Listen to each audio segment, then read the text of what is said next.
A cena final de Corpos mostra a Maplewood de 2053 dirigindo um carro em 2023 e chamando a inspetora Sahara pelo nome. Ao mesmo tempo, no fundo da imagem, a gente vê Londres e a gente vê projetado ali em um prédio a sigla KIAL, que significa Know You Are Loved. Saiba que você é amado, o lema daquele culto. Então, o loop foi quebrado ou não foi? Corpos foi apresentado pra gente como uma minissérie, mas ao mesmo tempo deixou ali alguns ganchos para uma continuação em uma possível segunda temporada. Então, será que vamos ter essa continuação? Aqui nesse vídeo nós vamos entender todo o plot da série explicado.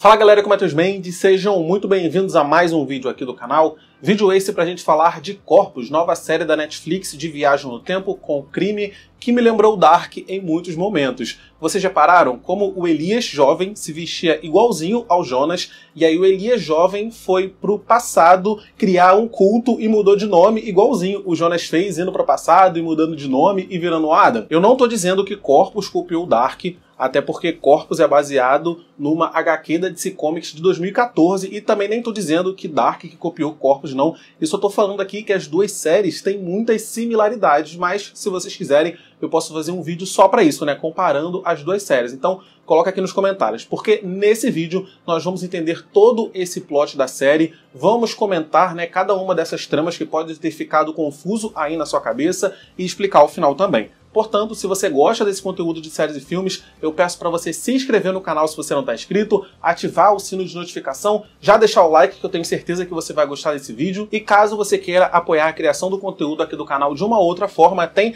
aqui na descrição o link do LivePix, onde você pode me mandar uma mensagem para eu ler no meu próximo vídeo. Uma dúvida que muitas pessoas vieram me perguntar é a seguinte: como que o Elias ou o Julian Harker existe em primeiro lugar? E a resposta é muito simples: existindo.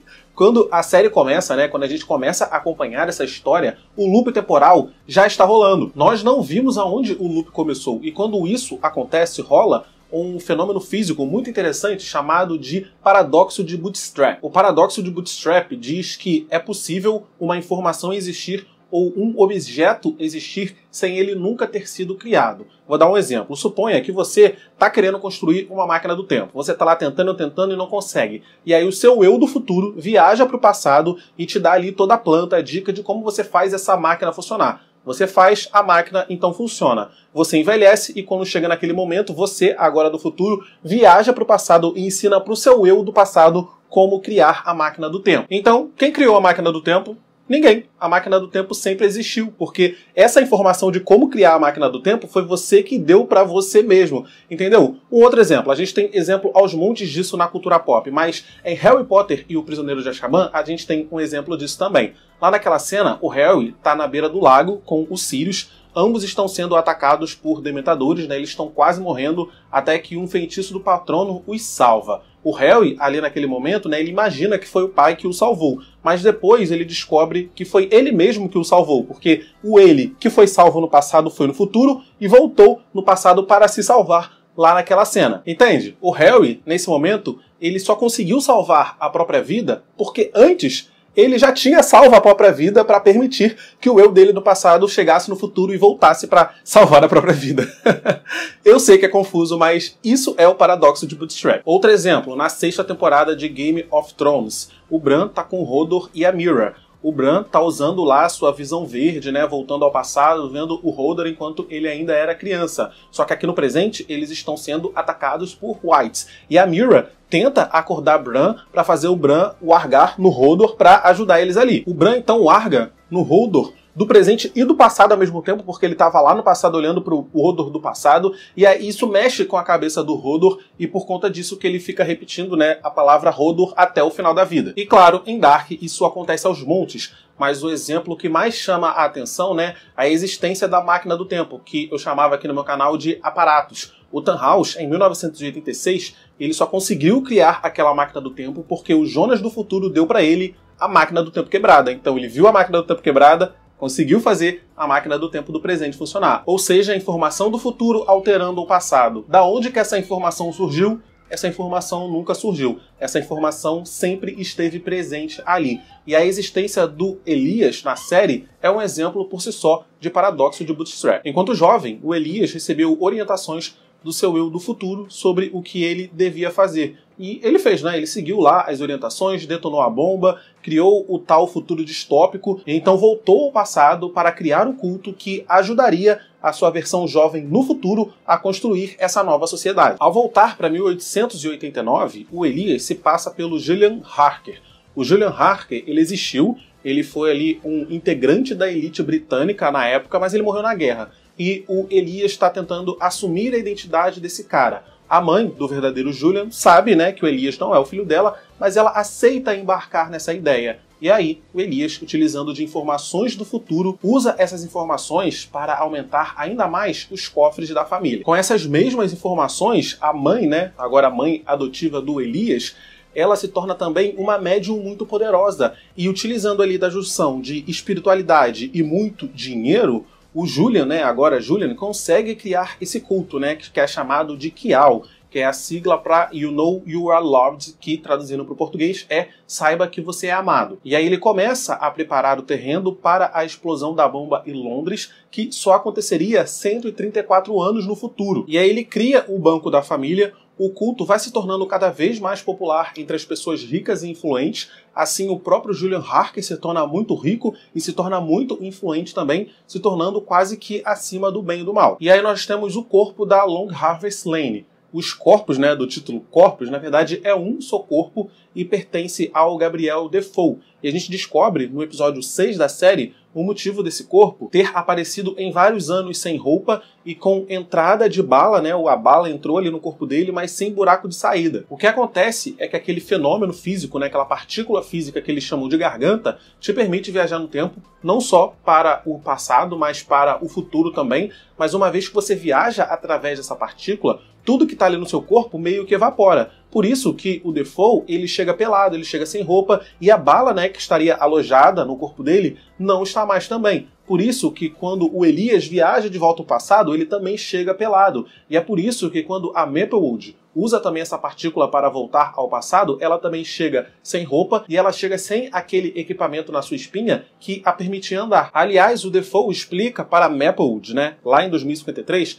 ele diz para ela que descobriu essa partícula 3 anos no passado, ou seja, em 2050, enquanto ele estava estudando para as suas teses de doutorado. E ele fala sobre deslocamento temporal, ele fala que é uma divisão em vários estados de tempo que eles ainda não têm ciência para entender muito bem como funciona, mas que é isso que o comandante Mannix quer. Nesse momento, ao se aproximar ali da partícula, a Maplewood vomita. Mas, se você reparar bem, a Maplewood do futuro vomita primeiro e só depois a versão dela ali do presente vomita também. Ou seja, essa partícula também te faz viajar para o futuro. E ao atirar no Defoe, quando ele estava entrando ali na partícula para ir atrás do Mannix, o corpo dele se dividiu e foi parar em vários momentos no passado. Defoe foi enviado para 4 dias no passado, ainda em 2053, mas ele também foi enviado para 2023, ele também foi enviado para 1941 e para 1890. Só que, como vimos, ele também foi enviado para 4 dias no futuro.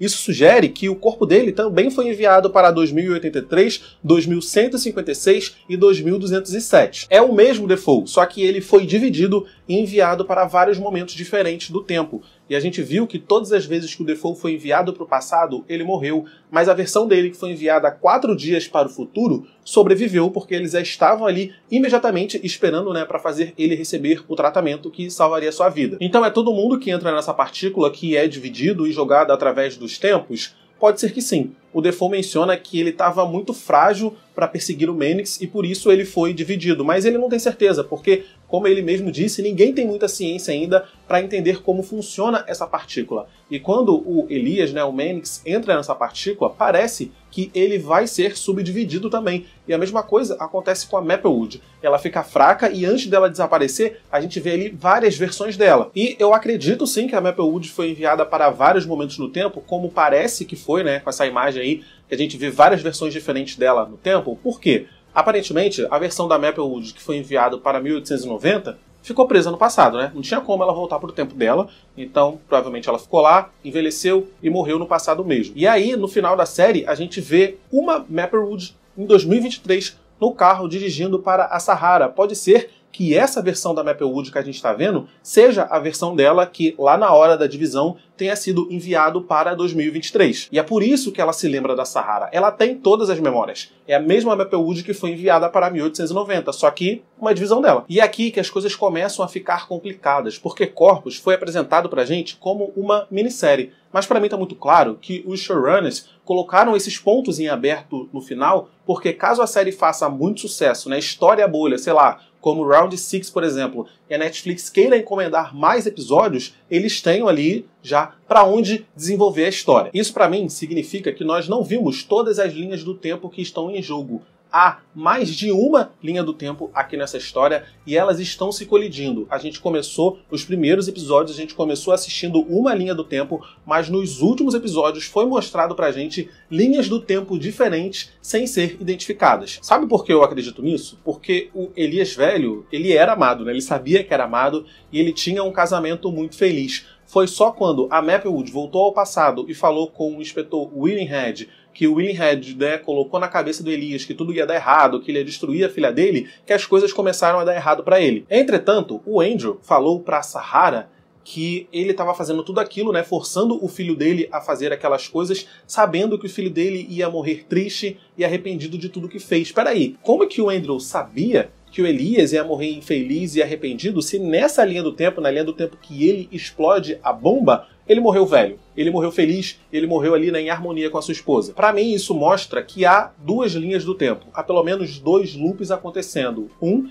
que é onde o Elias aperta o botão, a bomba explode e ele cria esse futuro distópico, e a outra linha do tempo que o Andrew da linha do tempo 1 sabe que existe, onde o Elias se arrepende, né, por conta do esforço dos 4 detetives e aí a bomba não explode. E com isso o Elias deixa de existir. Ou seja, para mim o loop não foi quebrado. Há apenas mais de um loop acontecendo. Essa é a minha interpretação porque do meu ponto de vista, todas as pessoas presas dentro de um loop temporal não conseguem fazer nada diferente. As pessoas de um loop não conseguem quebrar esse loop justamente porque todas as coisas que essas pessoas forem fazer, elas já estavam destinadas a fazer porque elas já fizeram aquilo antes. O próprio Defoe tem uma conversa com a Maplewood sobre livre-arbítrio e diz pra ela, né, que o livre-arbítrio, né, nesse cenário de loop temporal, teoricamente não existe, porque todas as suas decisões, né, que você tomar, que você fizer, foram decisões que você já tomou e que você já fez antes. Eu não acho que ninguém tomou nenhuma decisão nova aqui.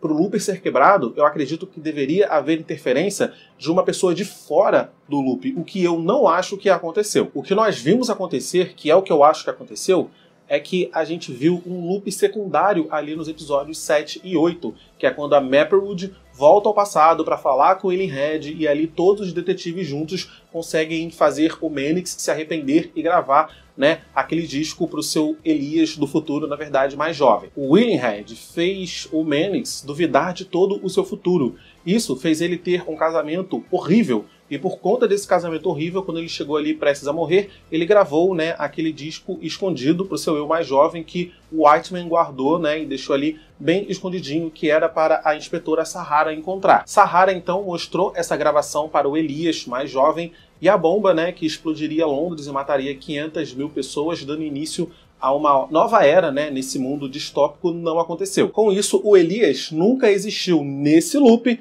entretanto, o seu lema ainda é visto ali nos prédios da cidade. Para mim, isso significa que há um outro loop interferindo nesse, porque se o Elias nunca existiu, o You Know You Are Loved, né, sabe que você é amado, também nunca deveria existir. Mas a gente está vendo que existe. Talvez outras subdivisões do Mannix, né, que foram enviadas ali para outros momentos no tempo também, tenham fundado esse culto, tenham dado um jeito, né, de construir tudo isso de novo, ou talvez seja um Mannix de um outro loop, do loop secundário, que esteja interferindo nesse primeiro loop, que foi o loop principal que a gente acompanhou durante essa primeira temporada. É bem confuso sim, mas eu acho que a interpretação mais coerente para o que aconteceu nesse final é a gente acreditar que há a existência de uma outra linha do tempo, né? Ambas as linhas do tempo estão acontecendo, tem loops acontecendo aqui paralelamente e, às vezes, né, muito provavelmente também, um loop está interferindo no outro. Isso corrobora essa cena final que a gente viu e que provavelmente, né, se houver aí uma renovação, a gente vai ver sendo explorado na segunda temporada. Mas é isso, eu vou ficando por aqui nesse vídeo. Coloca nos comentários o que vocês acharam de Corpus e se você quer que eu faça um vídeo comparando Corpus com Dark. Deixa o like, por favor, porque o like me ajuda pra caramba. Compartilhe o vídeo com seus amigos que também não entenderam nada sobre essa série. Clica nos meus vídeos que estão aparecendo aqui do lado para assistir meus vídeos anteriores. É isso, tchau e até o próximo vídeo.